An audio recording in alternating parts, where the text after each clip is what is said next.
हाय बच्चों। तो स्टार्ट करते हैं अपना नेक्स्ट टॉपिक, ट्रिग्नोमेट्रिक आइडेंटिटीज। जो इंट्रोडक्शन है हमारा एक्सरसाइज 8.4 का, इसमें सबसे पहली बात ये ट्रिग्नोमेट्रिक आइडेंटिटी होती क्या है। ट्रिग्नोमेट्रिक आइडेंटिटीज क्या होती है, जैसे कि आपको पता ही है, आपने एल्जेब्रिक आइडेंटिटीज के बारे में पढ़ा था। जैसे ए प्लस बी का होल स्क्वायर होता था A square plus B square plus 2ab। तो वो एल्जेब्रिक था, दैट मीन्स उसमें सिर्फ एल्जेब्रिक टर्म्स आती थी। अब यहाँ पे बात है trigonometric identities. Trigonometric identities means कि ट्रिग्नोमेट्री के कुछ चीज़ें उस इक्वेशन में, कुछ आइडेंटिटी में इन्वॉल्व होती होंगी। तो क्या होती होंगी, ज़रा देखते हैं इसकी डेफिनेशन। बोल रहा है एनी इक्वेशन, कोई भी इक्वेशन इन्वॉल्विंग ट्रिग्नोमेट्रिक रेशोज। जानते हो आप ट्रिग्नोमेट्रिक रेशोज क्या होते हैं? वेरी नाइस, जो हमने प्रीवियसली पढ़ लिया है। एक्सरसाइज 8.1 इंट्रोडक्शन, 8.2 इंट्रोडक्शन, 8.3 इंट्रोडक्शन तक हमने सिर्फ ट्रिग्नोमेट्रिक रेशोज ही पढ़े थे। तो ये उन्हीं ट्रिग्नोमेट्रिक रेशोज की बात कर रहा है। Any equation involving trigonometric ratios of an angle, involve करते हैं ट्रिग्नोमेट्रिक रेशोज किसी एंगल पे, इज कॉल्ड ट्रिग्नोमेट्रिक आइडेंटिटी। उसको हम ट्रिग्नोमेट्रिक आइडेंटिटी कहेंगे। कब? If it is true for all values of the angles, या एंगल्स इन्वॉल्व, या एक एंगल हो सकता है या बहुत सारे एंगल्स हो सकते हैं। तो वो सारे एंगल, जितने भी एंगल होंगे, अगर हम उस आइडेंटिटी में पुट करेंगे तो वो आइडेंटिटी सेटिस्फाई होनी चाहिए। बात समझ आ रही है? जैसे जो फर्स्ट वन है हमारे पास, cos square A plus sine square A equal to 1। ठीक है, cos square A plus sine square A equals to 1। तो ये एक आइडेंटिटी है, ट्रिग्नोमेट्रिक आइडेंटिटी है, क्योंकि इसमें इन्वॉल्व है trigonometric ratios. Cos A sign ए, ये एक ट्रिग्नोमेट्रिक रेशोज हैं जो इस इक्वेशन में इन्वॉल्व है, तभी हम इसको बोलते हैं ट्रिग्नोमेट्रिक आइडेंटिटी। दूसरी बात इसने कही, if it is true for all values of angle या एंगल्स इन्वॉल्व, या एक एंगल हो सकता है या तो बहुत सारे एंगल्स हो सकते हैं। जैसे cos square A plus sine square A equal to 1 होता है, तो ए की जगह में क्या क्या पुट कर सकता हूं जब ये इक्वेशन सेटिस्फाई होगी।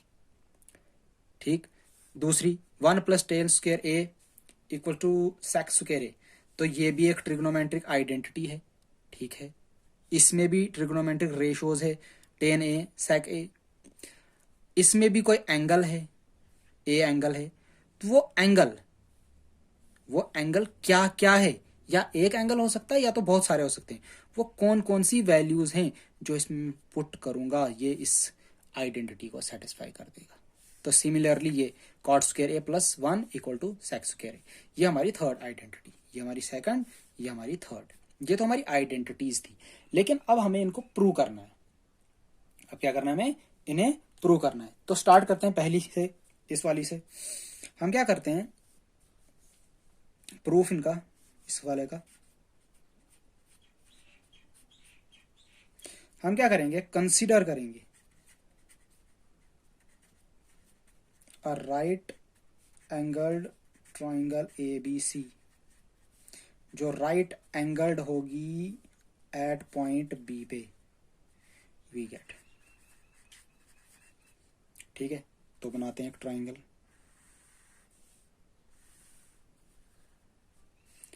इसने बोला A, ये रखा B, ये रखा C, जो राइट एंगल होगा कहाँ पे, B पे। ठीक है, तो ये इसका रेफरेंस एंगल होगा, विद रिस्पेक्ट टू हम A निकालेंगे, तो ये इसका हाइपोटेन्यूज होगा, ये इसकी बेस होगी, और ये इसका परपेंडिकुलर होगा। बात समझा रही है? ये हमने लिया। तो देयरफॉर A बी का स्क्वायर प्लस बी सी का स्क्वायर प्लस ए सी का स्क्वायर, ये पूरे का है, ए बी का पूरे का स्क्वायर, बी सी का स्क्वायर और ए सी का square equal to A C का स्क्वायर। तो आप मुझे बता सकते हो ये क्या है? ए सी का स्क्वायर हाइपोटेन्यूज का स्क्वायर इक्वल टू बेस का स्क्वायर ए बी का स्क्वायर प्लस बी सी का स्क्वायर प्लस परपेंडिकुलर का स्क्वायर। यह हमारी पीजीटी, ये क्या है हमारी पीजीटी। हम इसको मान लेते हैं इक्वेशन फर्स्ट। क्या मान लेते हैं? Equation first. अब आपके पास केस फर्स्ट, हम इसका कर रहे हैं केस फर्स्ट। केस फर्स्ट में क्या करेंगे भाई? हम dividing each term of equation first by A C square. बोलता जो हमारी इक्वेशन फर्स्ट है उस पूरी इक्वेशन को ए सी स्क्वायर के साथ डिवाइड कर दो थ्रू आउट। तो देयरफॉर तो ए बी का स्क्वायर अपॉन ए सी का स्क्वायर प्लस बी सी का स्क्वायर प्लस ए सी का square equal to A C का स्क्वायर अपॉन ए सी का स्क्वायर। तो इनको क्या कर सकता हूं मैं? ऐसे लिख सकता हूं ए बी अपॉन ए सी का square plus B C upon A C का स्क्वायर। तो ए सी का स्क्वायर अपॉन ए सी का स्क्वायर हो गया 1। A B upon A C, A B हो गया बेस, ए सी हो गया हाइपोटेन्यूज का स्क्वायर। समझना अच्छे से। बी सी परपेंडिकुलर, ए सी हाइपोटेन्यूज का स्क्वायर इक्वल टू 1। क्लियर यहाँ तक? This implies base upon hypotenuse पता है आपको क्या होता है? कॉस ए का स्क्वायर। परपेंडिकुलर हाइपोटेन्यूज पता है आपको क्या होता है? साइन ए का स्क्वायर इक्वल टू 1। तो यहाँ पे cos square A plus sine square ए होता है किसके बराबर? 1 के बराबर। तो देखो जब यहाँ पे स्क्वेयरिंग हुई तो खाली ये स्क्वायर ट्रिग्नोमेट्रिक रेशियोज के ऊपर लगेगा, कॉस स्क्वायर एंगल के ऊपर नहीं लगेगा। तो ये हमारी पहली ट्रिग्नोमेट्रिक रेशो क्या यही है? यहाँ पे cos square A plus sine square A equals to 1। तो ये हमारी पहली इक्वेशन आई। इसको हम नाम रख देते हैं ए। इसको क्या नाम रख देते हैं? ए। ठीक। अब आगे क्या करते हैं? इस वाले फार्मूले से और क्या क्या मिल सकता है हमें? इस फार्मूले से हमें क्या क्या मिल सकता है? अगर मैं यहां पे लिखता हूं from equation A we get, equation A से हमें क्या क्या मिलता है वो लिख रहा हूं। Cos square A equals to 1 minus sine square A हो सकता है। देखो कॉस स्क्वायर ए यहीं पे, 1 भी यहीं पे, इस साइन स्क्वायर को ट्रांसपोज करते हैं माइनस साइन स्क्वायर ए। क्या यहां से एक और चीज मिल सकती है मुझे? Cos A equal to under root 1 minus sine square A.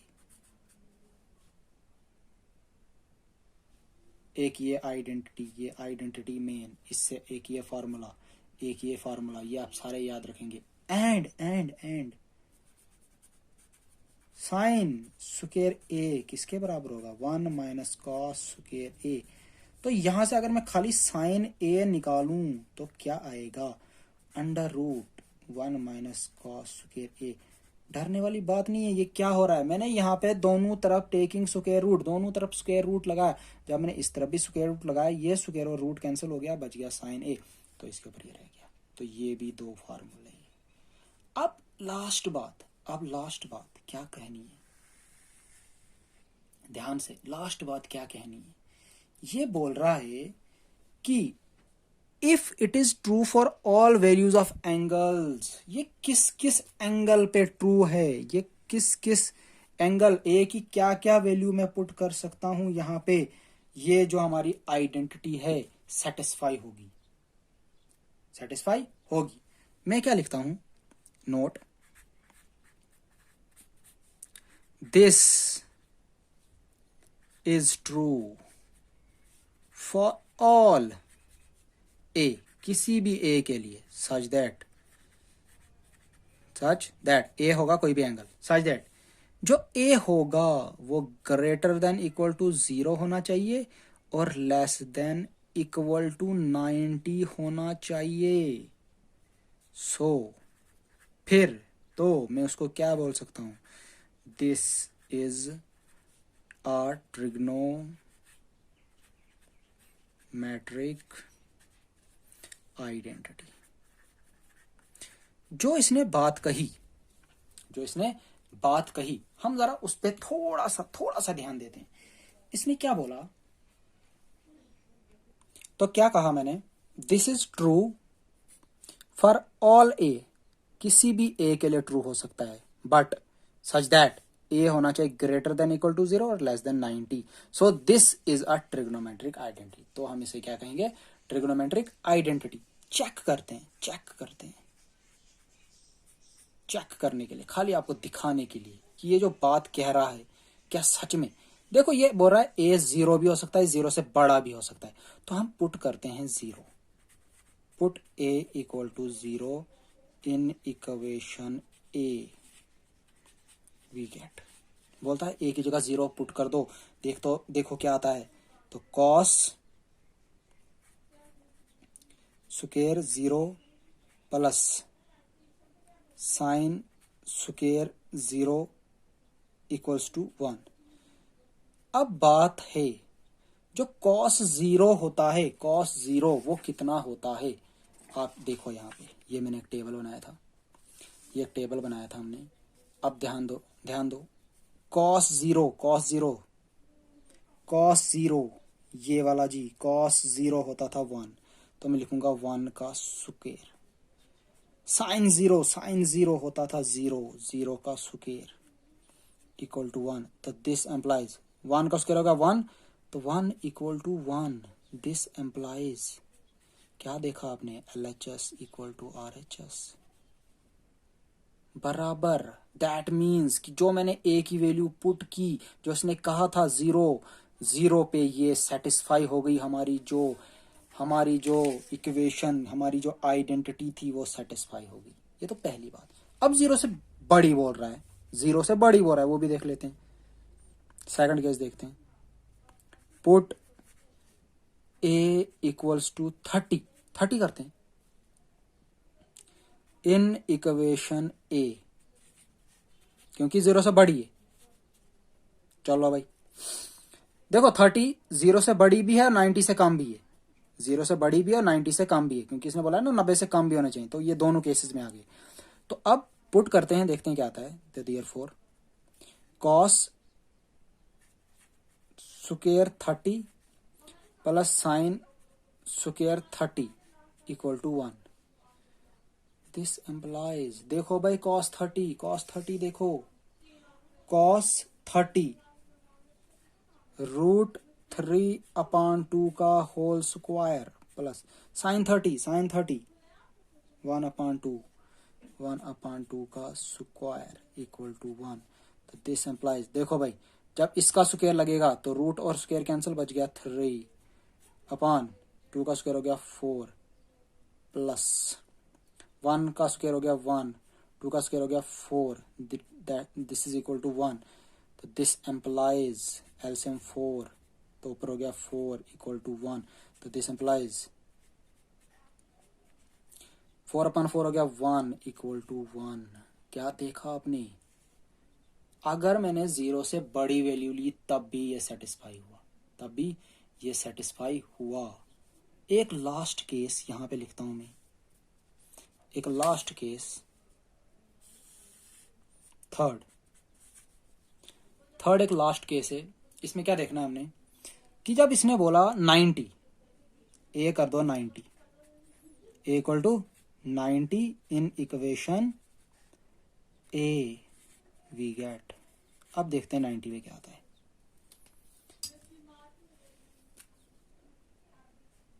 Cos square 90 plus sine square 90 equal to 1, this implies, देखो भाई cos 90 कितना होता है, cos 90 होता है 0, 0 का स्क्वायर हो गया 0 प्लस, देखो भाई sin 90 कितना होता है 1, 1 का स्क्वायर हो गया 1 तो इक्वल टू 1, तो this implies 1 equal to 1, this implies LHS equal to RHS। क्या देखा आपने, इन तीनों चीजों में, इन तीनों केसेस में इसने इस इक्वेशन को सेटिस्फाई किया। तभी मैंने ये बात कही थी, if it is true for all the values of the angle या एंगल्स इन्वॉल्व्ड, तब इसको हम बोलते हैं ट्रिग्नोमेट्रिक आइडेंटिटीज। क्या कहते हैं, ट्रिग्नोमेट्रिक आइडेंटिटीज। तो ये हमारा पहला था, cos square A plus sine square A equal to 1। ठीक, अब हम सेकंड वन करते हैं। ठीक है, so please pause the video and note it down। तो बच्चों अब हम अगला देखते हैं अपना सेकंड क्या था हमारा, 1 plus tan square A equal to sec square A. तो ये था हमारा सेकंड। अब हमें इसको प्रूव करना है कि ये कैसे आएगा। तो यहाँ पे मैंने अपनी फर्स्ट इक्वेशन लिख दी थी, जो हमने ट्राइंगल बनाई थी, राइट एंगल ट्राइंगल, वहां से हमने ये इक्वेशन निकाली थी। इसी के मदद से हमने पहला वाला निकाला था, cos square A plus sine square A equal to 1। ठीक है, तब क्या किया था हमने, तब हमने पूरी इक्वेशन को डिवाइड कर दिया था ए सी स्क्वायर के साथ। किसके साथ, ए सी स्क्वायर के साथ। अब अगला, अब क्या करेंगे, dividing each term of equation first, equation पहली जो है उसकी हर एक टर्म को डिवाइड कर दूंगा मैं किसके साथ, ए बी स्क्वायर के साथ। तो A B square upon A B square plus B C square plus A B square equal to A C square plus A B square. ठीक है, तो A B square upon A B square हो गया 1 plus इनको कर दिया A B C upon A B C upon A B का whole square, that is equals to A C upon A B का होल स्क्वायर। कैसे किया, क्योंकि हमारे पास एक लॉ है, अगर आपके पास एक्स रेज्ड पावर m होता है upon x y raised power m होता है, तो आप इसको लिखते हो x अपॉन वाई की पावर m। तो इसके अकॉर्डिंग हमने इसको ऐसे लिखा। तो अब देखो BC इस वाली फिगर में, BC perpendicular, A B base, तो लिखा P अपॉन बी का होल स्क्वायर इक्वल टू, अब देखो यहाँ पे AC क्या है भाई, हाइपोटेन्यूज, तो हाइपोटेन्यूज अपॉन AB क्या है, AB चेक करो, AB है बेस, लिखा H अपॉन बी का होल स्क्वायर।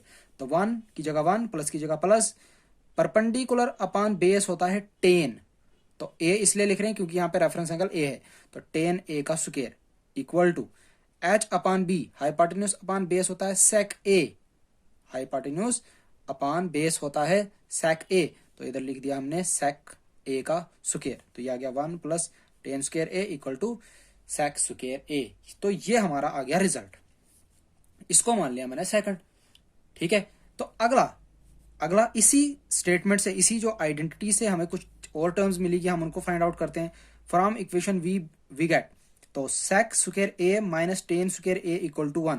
मैंने क्या किया, सेक स्क्वायर ए यहीं पे रखा, इस टेन स्क्वायर ए को यहां लाया, बन गया माइनस टेन स्क्वायर ए, तो वो किसके बराबर आ गया, 1 के बराबर। तो sec square A minus tan square A equal to 1 के बराबर। तो अब इस वाली इक्वेशन से इसका स्क्वायर हटवाया, इसका स्क्वायर हटाया, तो इसका स्क्वायर हटाने के लिए क्या करते हैं, हम रूट लगाते हैं। तो इस साइड भी रूट लगा, इस साइड भी रूट लगा, तो रूट और स्क्वायर हो गया कैंसिल, बच गया सेक ए, और इस तरफ इस वाले पे लग गया रूट, तो 1 प्लस 10 स्क्वायर है, 1 प्लस 10 स्क्वायर है।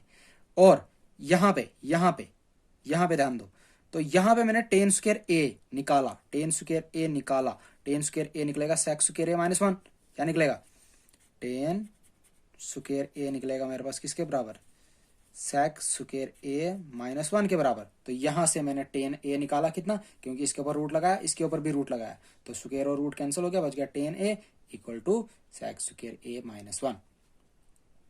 यहां तो कोई डाउट, क्लियर है। अब आगे देखो, आगे डेफिनेशन में क्या लिखा था कि वो किसी ना किसी वैल्यू पे, कोई वैल्यू होगी एंगल की जहां पे वो सेटिस्फाई करेगा। तो this is true, this statement, this identity is true for all A, हर ए में, सच दैट जो ए होगा ग्रेटर देन इक्वल टू 0 होना चाहिए और लेस देन 90 होना चाहिए, 90 होगा तब नहीं होगा, फॉर 90 नॉट डिफाइंड, 90 के लिए क्या हो जाएगा, नॉट डिफाइंड। तो चेक करते हैं, हम ए की जगह क्या लेते हैं, 0 लेते हैं। ठीक है, put A equal to 0 in equation B, ठीक है, वी गेट, एक ट्राई करते हैं। तो 1 plus 10 square 0 equal to sec square 0। तो 1 प्लस 10 0 कितना होता है भाई? 10 0 होता है 0। तो सेक 0 कितना होता है भाई? शाबाश, सेक 0 होता है 1। तो this implies 1 equal to 1, this implies LHS equal to RHS, बराबर आया, दैट मीन सेटिस्फाई हुआ। तो आप ट्राई करोगे, आप क्या ट्राई करोगे? पुट करोगे ए की जगह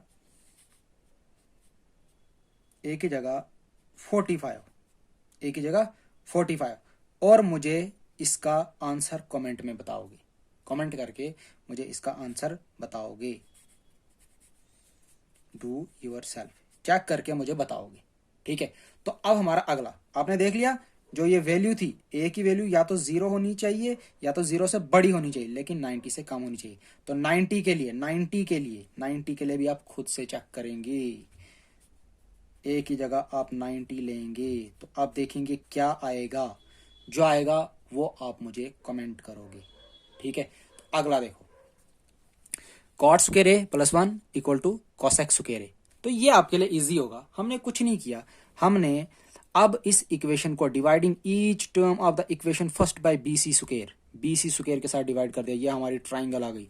तो जब BC स्क्वायर के साथ कर लिया, AB square upon BC square, BC square upon BC square equal to AC square upon BC square. तो AB अपान BC का होल स्क्वायर प्लस BC का स्क्वायर अपान BC का स्क्वायर, ये कैंसिल हो गया, तो आ गया 1 equal to AC upon BC का होल स्क्वायर। तो AB बेस लिखा, बेस BC परपेंडिकुलर लिखा, B अपान P का whole square plus 1 equal to H upon P का होल स्क्वायर। H क्यों लिखा? AC है H, और BC हमारा क्या है? परपेंडिकुलर। तो ये B अपान P जो होता है, देखो B अपान P होता है हमारा साइन कॉस टेन कॉट, तो लिखा cot square A plus 1 equal to cosec square A. ये हमारी आइडेंटिटी थर्ड आ गई। तो इसी आइडेंटिटी से हमने ये डिफरेंट फार्मूले लगाए, ठीक है, इसी आइडेंटिटी से हमने ये डिफरेंट फार्मूले फाइंड आउट किए। तो ये स्टेटमेंट कब ट्रू है? This is true for all A such that A is greater than 0, ए की वैल्यू 0 से बड़ी होनी चाहिए, और 90 से कम भी चलेगी और 90 भी चलेगी, ठीक है। तो 0 से बड़ी चेक करते हैं। एक पुट a इक्वल टू 45, बड़ा ए की जगह 45 करते हैं, in equation C we get, तो therefore cot square 45 plus 1 equal to cosec square 45। तो देखो भाई, कॉट 45 कितना होता है? शाबाश शाबाश शाबाश शाबाश शाबाश, कॉट 45 होता है 1 प्लस 1 हो गया 1 प्लस 1 हो गया ऐसे ही। तो कोसेक स्क्वायर, सॉरी कोसेक 45 कितना होता है भाई? कोसेक 45 होता है भाई √2, याद है टेबल, √2 का स्क्वायर। तो ये स्क्वायर और रूट कैंसिल हो गया, तो 2 equal to 2, this implies LHS equal to RHS। मतलब इस वैल्यू पे ये सेटिस्फाई हो जाता है, इन वैल्यूज पे ये सेटिस्फाई हो जाता है। तो ये हमारा थे ट्रिग्नोमेट्रिक आइडेंटिटीज विद प्रूफ, ठीक है। तो अब हमारा जो नेक्स्ट टॉपिक होगा, हम अगले टॉपिक में अब जितने भी हमारी एक्सरसाइज, इसकी जो एक्सरसाइज है हमारी 8.4, हम उसको डिस्कस करेंगे। तो आप इसको अच्छे से लर्न करोगे और इन फार्मूलोज को मेमोराइज करोगे, ठीक है। Thank you.